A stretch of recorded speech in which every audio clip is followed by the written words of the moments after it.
This and the following two videos are a brief introduction to the special theory of relativity. To see the central point, we consider a ball traveling very fast, a car traveling with speed u, and an observer here who's at rest. Sometime later, the car will have moved to here, and the ball will have moved to here. If I look at this, the distance traveled by the car will simply be u, its constant speed, times the time. The distance traveled by the ball will be given by this, and I'm going to call that x, just the distance. The distance that the observer in the car will see the ball as having moved will be given by x prime. And I'll use primes to indicate measurements made by the moving observer. If you look at this, it's very clear that x, this distance, is equal to x prime, this distance, plus ut, this distance here. Now, if I divide this by t, I will have x over t is equal to x prime over t plus ut over t. Well, x over t, this distance divided by time, is the velocity that this observer sees the ball moving. X prime over t, that's the velocity with which this observer in the car will see this ball moving. And here I simply divide out the t's and I get u. So I get the relationship that the velocity seen by this observer is equal to the velocity of the ball seen by this observer plus the velocity of this observer relative to this person who is stationary. This is a very reasonable result. Suppose the car is moving 50 miles an hour as seen by this person here, and suppose the observer in the car sees the ball is moving at 10 miles per hour. Then this would tell us that the speed seen by this observer is 50 plus 10, or in other words, 60 miles an hour. That's very much what our intuition would tell us.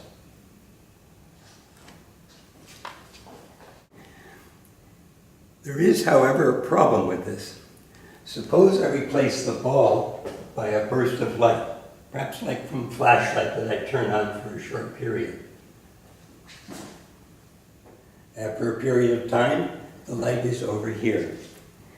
Now, one can experimentally examine this issue, and one finds that the speed of light is exactly the same for both these observers. In other words, if this person sees the speed of light as being a particular value, this person would see that light is having exactly the same value. And in fact, that speed is given by 3 times 10 to the 8th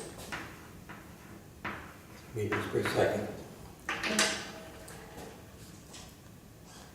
You see now, if I put a particular number in here, c, the same number in here, c, this can't be right unless u happens to be 0. In other words, somewhere in this short derivation, we've assumed something which simply isn't so. If you look at it, the culprit is really here.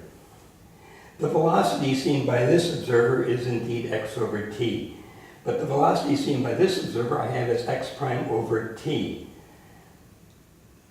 What if the time measured by the moving observer is indeed different? In other words, this should be x prime not over t, but x prime over t prime. That is indeed what it turns out has to be done.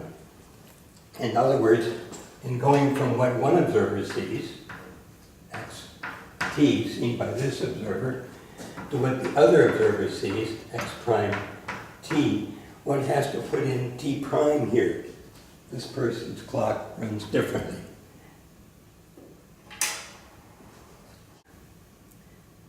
This more complicated relationship is given by this. X is the position and t the time seen by the first observer, x prime the position and t prime the time seen by the other observer. I'm not going to show you why this is true.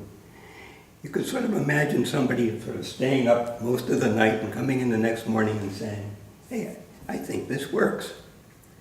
Well, let's see if it works. Suppose that the stationary observer is looking at something which travels at the speed of light. In other words, x is equal to ct. And I simply put that in. In other words, x prime is equal to ct minus u t divided by the square root of 1 minus u squared over c squared. That I could also write as being c minus u times t divided by the square root of 1 minus u squared over c squared.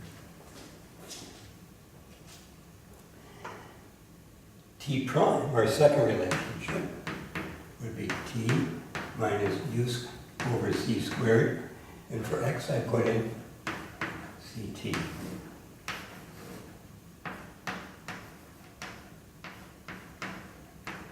And I could again factor out t and get 1 minus u over c, one of the c's is cancelled here, t divided by the same square root. Okay. This is t prime here. But notice if I multiply this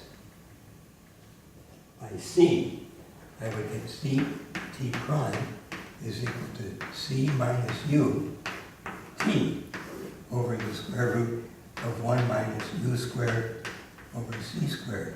In other words, c t prime is exactly the same as x prime. So we have that x prime is equal to c t prime. And thus the moving observer would also see light moving with the same speed c.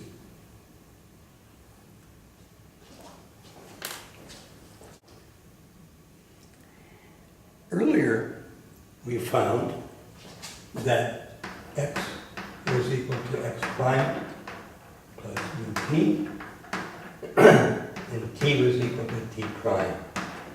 Surely that must be approximately true for things moving slowly. In other words, when the speed of the car is not too high. Let's see that that's true as well. I'm going to rewrite this as being x prime is equal to x minus ut, and t prime equals t. Here, suppose I assume that u is not very large. That would mean x prime is equal to x minus ut, but here where I have u squared over c squared, I'm going to assume that's very small, and I simply have 1. In other words, x minus ut.